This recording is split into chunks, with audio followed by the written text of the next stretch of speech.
Have you ever encountered a hurdle with launching or growing your business? Listen, there are two things that run a business, the back end and your soft skills. Telling you right now, if these aren't in place, you'll lose clients and you'll lose money. You don't want that? Well, you're in the right place. Hey, I'm Dana. Hey, I'm Sara. We're your hosts of the Entrepreneur Encounter, and we're going to give you a behind-the-scenes glance into our businesses, give you genuine feedback, tips and tricks, plus occasionally bring on guests that care about supporting you to grow your business organically and nurturing authentic relationships. Are you ready? Are you tired of working weekends, answering client emails at 2 a.m., and feeling completely burned out in your creative business? What if you could take 8 weeks of vacation while having your highest earning year yet? Wedding photographer and business coach Johanna joins us to share exactly how she transformed her photography business from chaotic cycles to a sustainable enterprise. Welcome to Entrepreneur Encounter, where we talk about the importance of soft skills, personal and professional development. We're your hosts, Sara and Dana. In today's episode, we're talking about why proactive boundary setting is essential, what the energy inventory method is, and how you can implement it today. Tune in to learn how you can benefit from working fewer hours while earning more. Now let's get into the episode. Welcome to the show. I'm super excited to have you. Thanks for having me. I'm really excited to be here with you all. Backstory for our listeners. I was attending a wedding business CEO summit and listened to Johanna's replay because that's just how life is for me most of the time. And yours was so good. And it touched on so many points that I sent it to Sara. I was like, you have to listen to this. Like, she'll be the perfect guest on the podcast. Some of these words are buzzwords, but like reducing burnout and assessing your energy. But they're buzzing, I feel like, for a reason. And the fact that you're tied into the wedding industry, I just have to talk to you because that's my past. That's where I love to be. Yeah. But I feel like that's something that translates into so many small businesses is recognizing when your plate is full. But I loved how you pointed out specifically of sending business to someone else. Like we talk about delegating and giving your tasks to someone else. So that could be hiring a junior photographer to take it. But no, you supported the idea of supporting other vendors who need to also fill in their calendars. So that was something that really stood out to me. So diving into these things with you, I'm like, long time coming. I'm super excited. Yeah, exciting. Yeah. Thank you so much. It's always so nice to hear like such great feedback from, presentations, especially like a virtual summit too. And just knowing that I had an impact on people and that the message really resonates. I feel like it's a great sign for our industry and even just for like the small business community that a lot of people are focused on creating balance in their life and business and preventing burnout, because I think for so long, people have just had this really unsustainable way of living their life where work is number one and everything else is like bottom of the list. And we ourselves are like the last priority to take care of. And really, it's not sustainable or healthy in the long term. So any way that I can help other small business owners just be aware of that and find healthier ways to exist is just a win-win.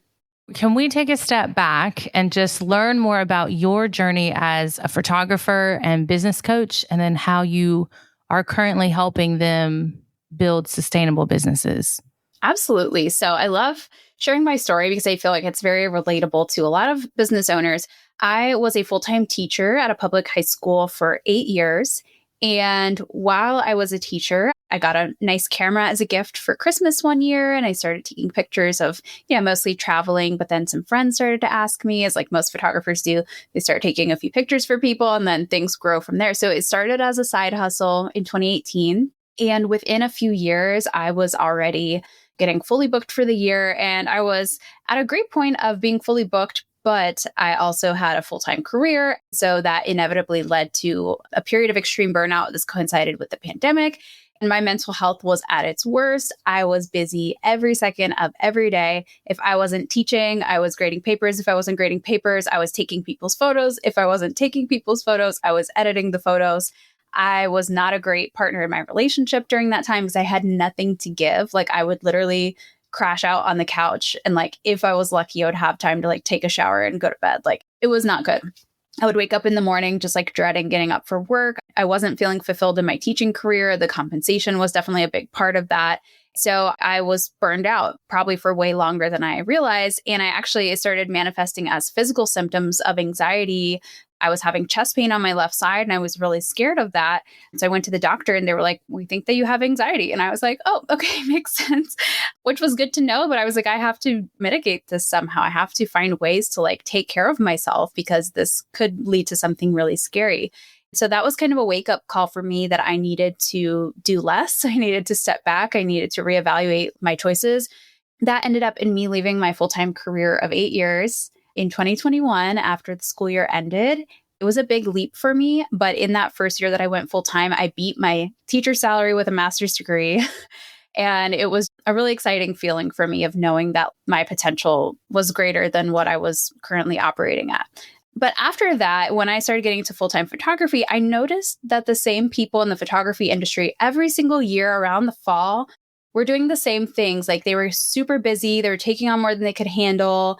They would keep posting these really passive aggressive stories on Instagram. Like, guys, like I have 52 galleries to edit. I'm doing the best I can. I haven't had a day off in 3 months.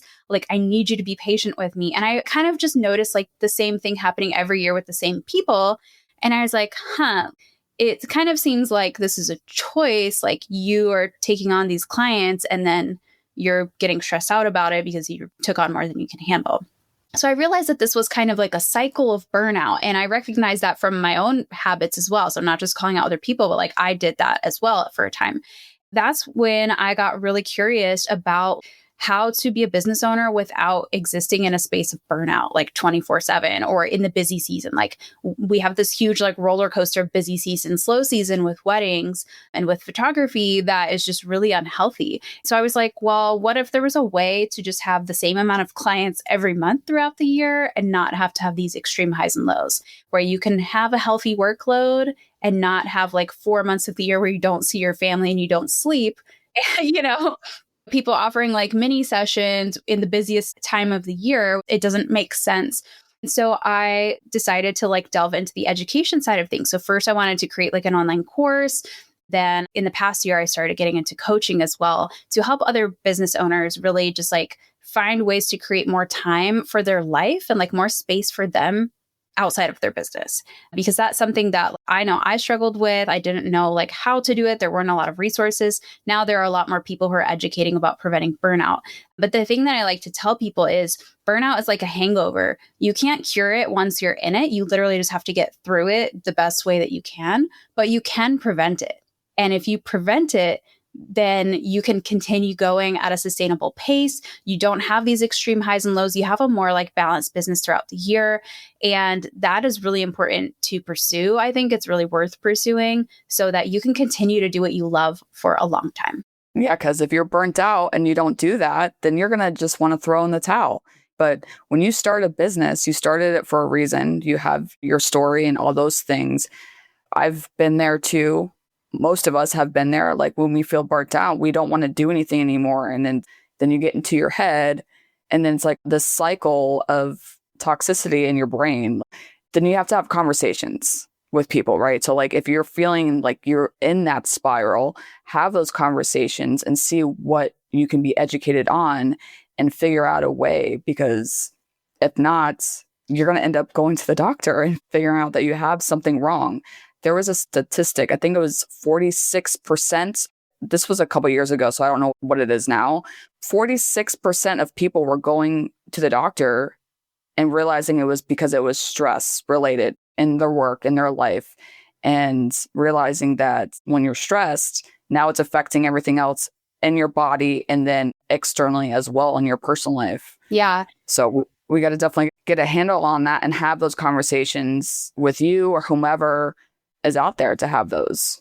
Absolutely. And I have seen, unfortunately, I've seen so many people leave their businesses entirely. I've seen big name educators in the wedding and photography industry leave the industry because even the pace that they were at, the high level they were performing at, was unsustainable for them.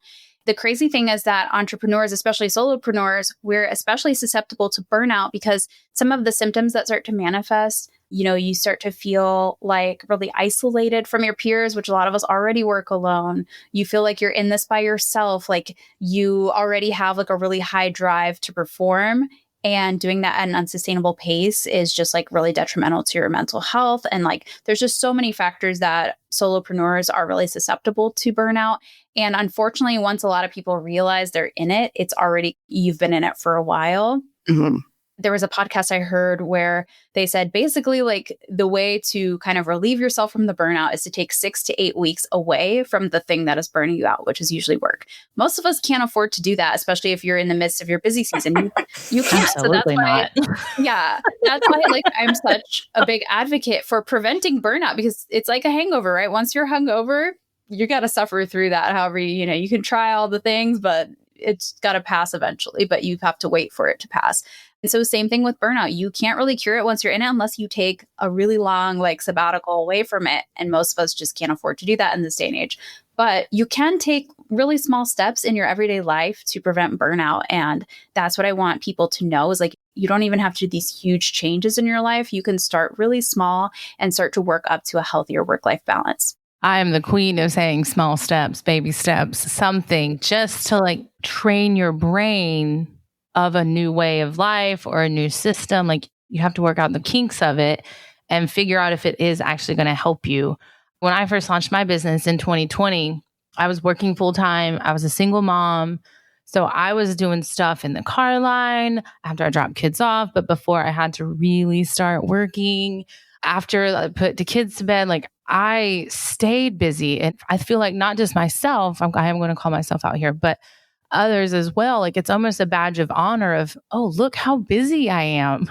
Look at all the things that I'm fitting into a 24-hour day for the longest time. And it took me honestly probably until 2024 to realize that I wasn't as productive. Like, yes, I was doing things and the needle was moving, but it wasn't moving intentionally.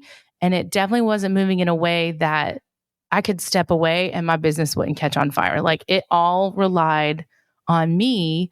And that in itself is a mental drain of, oh, I can't do anything except have my laptop in my hand or my phone within range to answer a call or to support a client or to whatever it is that needed my attention so that I could never focus on the vision of this business and really propel it anywhere other than staying afloat.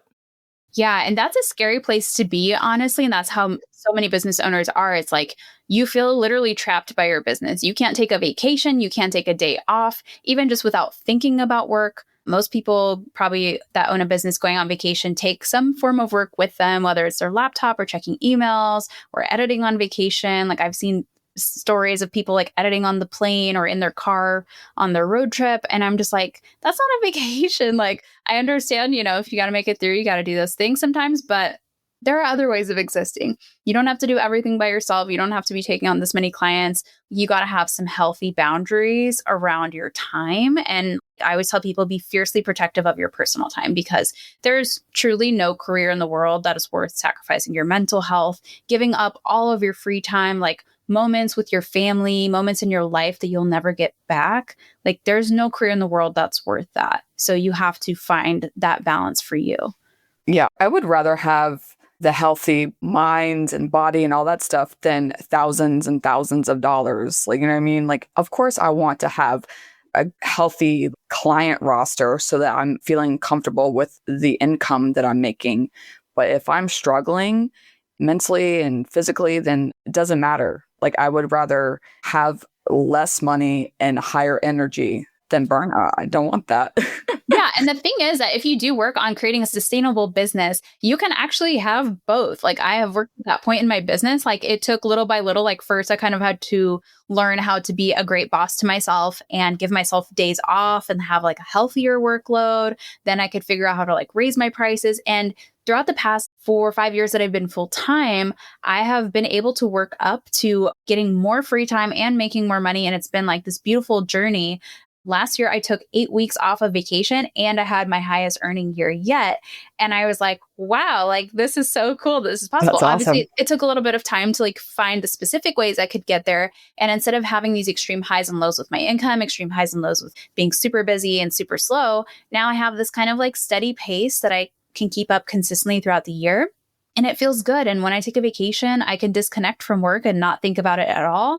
My clients are really excited when I tell them I'm going to be out of town. They're like, hope you have a great time. Like, rest, don't worry about work. And it just feels really good when you get to that point in your business where you realize I don't just care 100% about my business and get nothing in return. Like, I care about my business, and my business also like supports me and cares about me as well. It's sounding to me like you made boundaries, which a business tool, not just a fluff word or a dream for many of us, but like you actually set it up like a tool to be able to have better decision-making skills and to lead not just other photographers since you coach, but also to lead your clients in your process and delivery and throughout the whole experience of working with you. Can you dive into that a little more granularly? I think that's the word. Yeah. And making rest like a non-negotiable, but how you fit that into like even just micro efforts of like a daily routine, or what does that look like and how can someone else start to implement that? One of the things I feel like I've heard a lot of people say about boundaries is you teach other people how to treat you. That's something that stuck with me in terms of creating boundaries in my business, and creating boundaries around your communication, around your time is really important. And those are like little things you can do. And I tell people it's better to be proactive than to be reactive. So if you tell your clients from the start, hey, this day of the week is my day off, then they know they're not going to get a response, right? So for me, I take Wednesdays off because it's a nice little break in the middle of the week, even if I've got weddings on the weekends, right? So that's been my consistent day off for the past few years. I have it in my email signature, off Wednesdays, right? That's like a really easy thing that people can do. And I have that in my client communication when they book with me, like wedding clients. I let them know Wednesdays are my day off. I'm not checking email on weekends or when I'm on vacation. So I set that boundary. If I'm going to be going on a trip that, maybe I have a client with a wedding coming up, a couple of weeks after I get back, I let them know, hey, I'm going to be out of town. If you do have any questions for me, I'll get back to you on this date. So a lot of those things that really feel scary for people who have never set boundaries and are used to just like answering texts at 2 a.m. or if they're on vacation, they respond to their clients. Like I have kind of trained the clients that I work with to respect those boundaries just by communicating it with them. So, people can't respect a boundary if they don't know exist. So it's a lot easier on the front end of your process to just say, hey, by the way, like this is how I do things. If you want to book a wedding with me, or if you want to book a session with me, here is what I require, like signed contract, the retainer percentage, and here's when the final payment is due. It's as easy as that a lot of times. Starting small, making sure you have those processes set up on the front end of your process when people hire you is really helpful, just to have people follow those boundaries. And then sending reminders to people. I've definitely had moments where I've had to remind clients of boundaries, like clients who text me instead of email, and I just direct them back to email. And it's usually not a huge deal. People just forget. And when you also see the humanity in people and you're like, I know they're not doing this to make me mad or to like disrespect me, they probably just forgot because they're used to, maybe they're texting their wedding planner, but they forgot that I don't usually text with my clients because I like to keep everything on email. So I have like a masterclass called Create a Polished Client Experience where I talk about, and another one called Set Healthy Boundaries, where I help people figure out what are some of the boundaries, what are some of the kind ways to communicate that with people in your business so that it's a win for you, a win for your clients. There's no like bad blood there. And it's just a tool that you can use really to create some mental space from your business when you're not working. Yeah, boundaries are so important. When I started my business, I knew what boundaries were, but I think I was so in it that I wanted to, what is the word? People please. You know what I mean? Like I was like, I'll do that. And I was working on the weekends and I did not need to do that. Like why I started my business. So I had the freedom to do what I want to do. Right. But the burnout was like, why am I working on a Saturday? And like, I can go to the beach with the kids. Like I don't need to be doing this right now. And then there was one time where with one client, I communicated a boundary with, she's like, can you get this done? I was like, I'll get it done by Friday. When I sent that message, I was like, oh my goodness, what did I just do? But then it was fine. It was completely fine. I was so in my head because typically when we work for somebody else, like in office or in corporate, whatever, it's different. But now you're your own boss, you're disciplining yourself, changing your mindset and setting those boundaries. And it took me a long time to get there. And now I'm just like, no, I'll get it done when I get it done. If it's not due tomorrow, then it will get done this week or whenever. And I think that's where if you people please, if you don't set those boundaries, and people are going to start taking advantage of you, and they're going to say, well, if she is going to get it done now, maybe I can give her more work. And then now you're burnt out and you're back to that cycle again.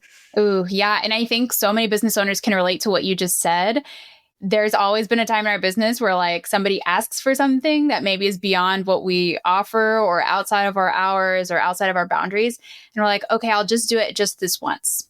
And then it ends up being a situation where they keep asking for more, or it turns into something that like didn't need to be. And those are the examples that we have to learn from of like, okay, this is why we have boundaries, because when I don't follow the process that I typically have, it ends up costing me more time. It makes me feel resentful towards my client, or, you know, this client expects too much of me for what they paid. And that's not how we want to feel in our business. So boundaries are really helpful just to like keep things healthy between us and our clients, and to keep that burnout at bay as well. Because the more that we say yes to things that we really want to say no to, then that is where that burnout, that resentment starts to build, because we're not aligned with what we're saying yes to. I'm curious about assessing your energy levels and preventing burnout. Mm-hmm. What is your go-to method for identifying what actually needs your attention and what can be put off tomorrow, next week, or even next quarter when it's not a crazy busy wedding season? Yeah, there's like so many ways to do it. So first, kind of tying into our last topic about boundaries and what you're saying yes to in your business, if you find yourself saying yes, but you feel this tug inside where you don't want to do it, you have a resistance to a task in your business. It could be as simple as answering emails. It could be editing photos. It could be a client reaches out and they're like, hey, I have a wedding. My budget is $1,000. And you just feel this tug inside like, oh, like I am available, but I really don't want to, but you say yes anyways. Like those are the first things that I would start to identify as like listening to your intuition. And if you feel that tug inside, that inner voice, that intuition saying like, this isn't actually what I want, this isn't aligned, that's the first thing you got to do is you got to start saying no to whatever that is, whether it's an inquiry, whether it is something else in your business. So in the presentation that you all saw me, it was, I think, preventing burnout in your wedding business. And I have an energy inventory that I like to do with my coaching clients. And basically you list out all the tasks in your business. So all the things that you have to do, there's a lot of them. And basically, you're going to put it into 3 categories. So the first 2 are pretty easy because they're on either extremes. It's like, I love it or I hate it.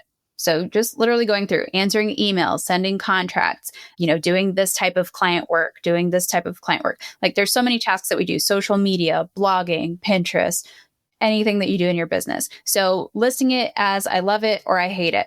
And if there's things in the middle that you're like, it's okay, like I don't mind doing it, I don't hate it, then you can put that in the middle. So I would start with a task that you say, like, I hate this, and find ways to automate, delegate, or eliminate those tasks.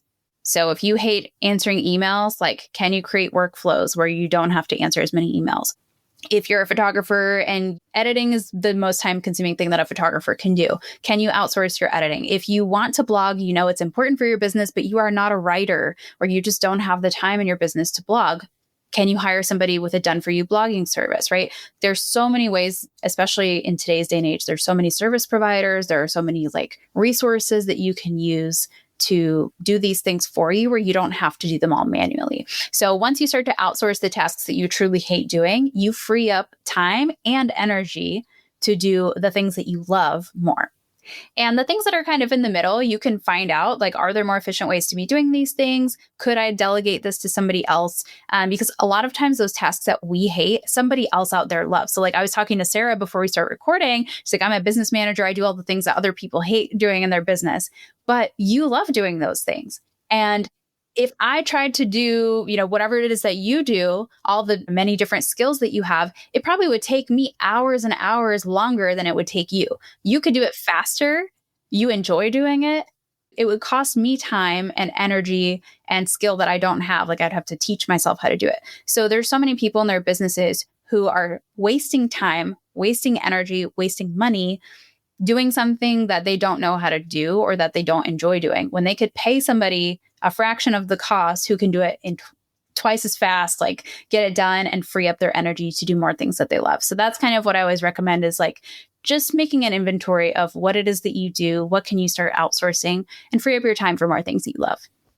Yeah, do that, because, then again, going back to being burnout, and now you're like, I don't have time to do that, when we started our podcast, I gave it a go to try to edit. And I gave it like a couple episodes. I said, no, like it's not my thing. It took up way more time than I wanted it to. It didn't sound good. So that's why we hired an editor, because I'm like, I am not doing this. For those listening, they should definitely go back and see the difference. We don't have to do that. We don't have to edit. But there's sometimes, yes, there's some things that need to be kind of a little polished. So if you don't like doing it, give it to somebody else. Absolutely. I am curious because I'm familiar with I love it, I'm going to keep doing it, I don't love it, delegate.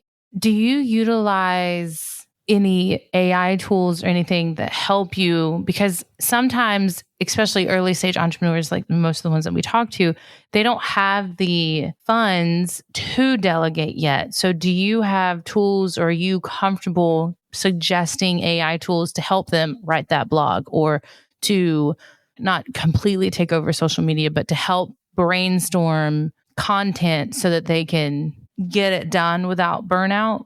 I personally don't use any AI tools right now in my business. I've been seeing content from other people talking about how it can be really helpful in your business. Personally, I have like qualms about AI, just like environmental impact. So I personally try not to use it. And I've taken a lot of courses over the years, like about blogging and about other things, so that I don't really like have a need for that in my business right now. But I have been seeing experts like Sara does SEO. Like she has been doing some experiments with having AI tools like ChatGPT write up blog posts and like pros and cons of that. So I've been seeing how people have been using it. Personally, I haven't explored that yet. For me, and like what I feel most aligned with is creating like from the heart, creating from what my audience responds to, and like having that authentic connection. So I feel best when I'm creating that. Not to say that AI tools are not helpful in that, because I feel like there are a lot of AI tools that can help make things more efficient or be like a good starting point for people. But yeah, personally, I haven't used a lot of AI tools, so I don't have anything to recommend there. No right or wrong answer. I was just curious. Anyone that knows the wedding industry intimately knows there are busy seasons and then there's low seasons. So what does stability look like for you as an entrepreneur, where you're in the busy season and obviously making maybe 3 times more than you are in a low season? How do you keep that stable all 4 seasons? That was definitely the question I wanted to answer in the first year that I went full time, because I was like, I do not want to have these extreme highs and lows. I think I did experience it probably the first 2-ish years that I was full time. And then I was like, okay, I need to problem solve like my slow months of the year. So the first place that I would start is making sure you're pricing yourself appropriately so that you don't have to take on this extremely high volume and then you're not struggling in the really slow seasons. So what I see a lot of people do in the wedding industry, the photography industry specifically, is they're offering the cheapest prices at the busiest time of the year. So like the demand is extremely high and they're offering their lowest prices. So it just like doesn't make sense to me. Like that's when your prices should be higher because you have more demand, right? So I see a lot of people just offering mini sessions all the time in the fall. I'm like, you could, instead of taking on like 50 mini session clients, you could take on 8 regular clients, meet your goal for the month, and you could have the other 20 some odd days in October available to be with your family, enjoy the fall, go apple picking, like go camping, do all these other things. My first online course that I created, now I do this in my coaching program, I help people figure out like what is your ideal monthly income and figure out how many clients you need to book each month to reach that goal. So for me, when I first started out, it was like 8 to 10 clients a month for portrait sessions, 1 to 2 weddings. So once you know that number, you kind of know the target you're trying to hit. And then once you hit that number, once you say, hey, I've got 10 clients booked for the month, I can say no to everything else that comes in if I want to. So I now have freed up my time and my energy to focus on those 10 clients, to focus on making other improvements in my business, to rest and save my creative energy really is very important. And then you can also have time to focus on marketing for your slow months of the year. So I think really the reason that a lot of wedding industry people have a slow season in the spring is because they're so busy in the fall that they're not marketing for the next season. They're not focused on it at all. They're so busy like running themselves ragged, and from August to December, essentially with the holidays, they're spent, they're burnt out. They don't have any creative energy. A lot of people drop off of posting on social media during that time. So they haven't posted for 6 months. And then they're like, why is it so slow in January through March? Well, you haven't been consistent with your marketing because you were too busy, which is understandable. So once I scaled back, so when I went full time, I raised my prices so that I could take on fewer clients. And then I focused my efforts on like, how can I make more money in more the slow season time of year? What special offers can I offer? While most people are so stuck in booking holiday things and they're just focused on that season of the year, I'm already thinking ahead because I know the holidays are going to be busy. I know I'm going to fill up my schedule. So that honestly, like people are focusing so much on marketing for the fall and the holidays, which is a very easy time of year to book up, in my opinion, because that's the highest demand for photos, especially, and for everything, honestly. But the harder season to book is the spring season or the early, the late winter, early spring. So if I were a small business owner who was struggling with making income in that first quarter of the year, that's what I would do. Take on fewer clients than you usually do in the fall, have a sustainable price that you can still meet your income goals, and then start focusing on ways to generate money in that early part of the year. So once I did this, I kind of like looked at the data. I looked at the income from each month of the year. I picked my 3 slowest months and I was like, what can I do in each of these slow months of the year to make more money, whether that's upsells, whether that is offering something unique that you only offer one time a year, print and album sales. Like there's so many ways that wedding industry people, small business owners, like there's so many things that you can offer to people that are special during those months of the year that is a win for your client and also makes you money during a traditionally slow month of the year. That's a great point. The wheels are turning in my brain. Like, okay, I know when it's kind of slow over here. So what can I do? And I never really thought that the wedding season was harder to book in the spring. Like that, to me, it seemed like it would be complete opposite from the the first quarter, like January through March, that tends to be like a low income month because the weddings have happened already. And so then it's like getting that new income, or if people who are not wedding photographers, just portrait photographers in the winter, unless you live somewhere super snowy, that's like popular to take photos, you might have a harder time filling those months. For other people, it might be the summertime. Like it depends on where you live and your industry specifically. But yeah, looking at what are your 3 slowest months of the year and what are some unique offers that you can create then that your clients would love that nobody else in your area is offering, that is something that would help to earn income during those months. So instead of having this huge roller coaster of highs and lows with your income, you have a little bit more steady stream throughout the year. I love that because now I'm just like, what can we do during the summertime, Dana? Right. We have had guests talk before about like every industry, not just weddings, but every industry has a higher peak client roster or sales and then low. So no matter what your industry is, go ahead and start identifying when that is and figure out what you can and can't do. Honestly, I feel like that's why we see so many launches of products or like the cyclical doors opening for communities that only open once a year or something, like, because that's probably a lowest season. Maybe people are dropping off more because it's summer and they're going on vacation and they can't commit to the program or who knows what. So I feel like that's why you do see those boosts, and there's the extra added value of if you join this week type thing. And I don't think I ever really thought about it until you pointed that out in such an obvious way. I do organic marketing, and if anyone knows seasons, I think I've learned them by watching what trends come up and go and how fast they come and go on Pinterest. Because as much as I hate it, like we're coming on summer, but I can promise you, I'm going to start seeing fall everything trending starting next month. Wow. Or winter anything, because people are starting to plan that, and they do that months in advance. And so you have to think like they do with your marketing and showing up and the content. I want to like dive deeper into that, but on the reverse side of when is my slow month? What does that look like and how can I fix it?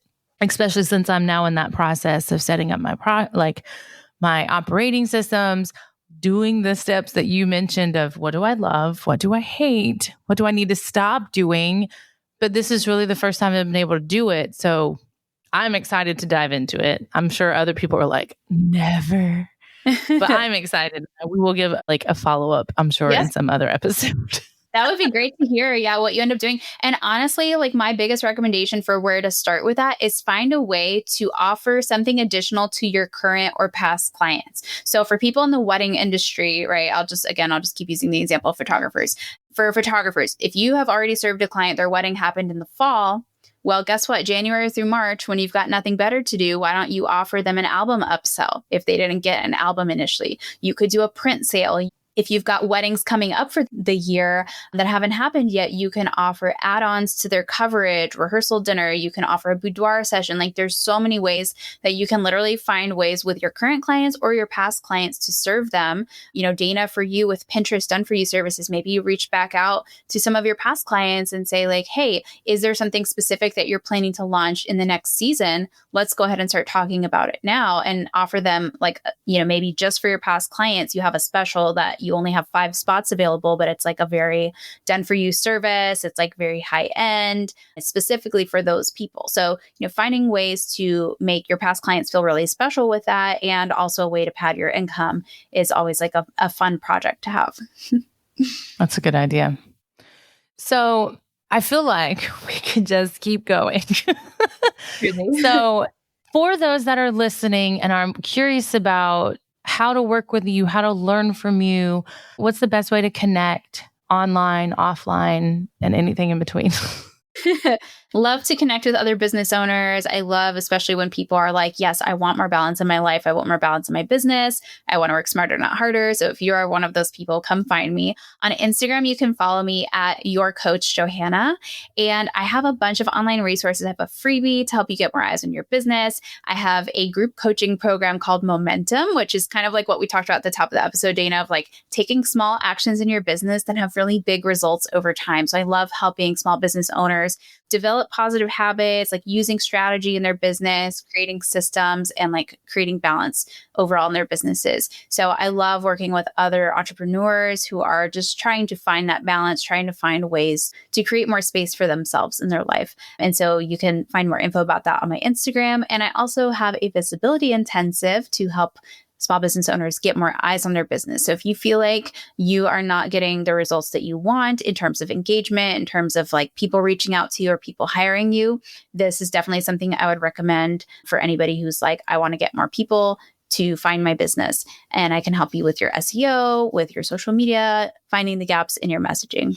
And I'm always sharing things on Instagram, just like how to set boundaries in your business, create a better client experience. And so if you're one of those people, I'd love for you to follow along.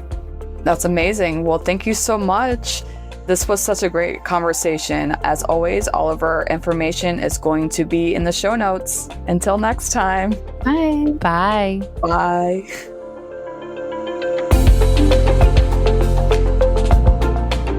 Thanks for tuning in to another episode. Remember, soft skills aren't just some fluffy buzzwords that get thrown around in the corporate world. They're the key to unlocking your full potential as a professional and a human being. Don't be afraid to invest in yourself and seek out opportunities to improve your soft skills. Sara and I have a variety of workshops, online courses, and complimentary clarity calls for you to practice in real time with us. Links are always in the show notes. And be sure to join us next time for more insights, tips, and tricks to help you succeed in your entrepreneur encounter.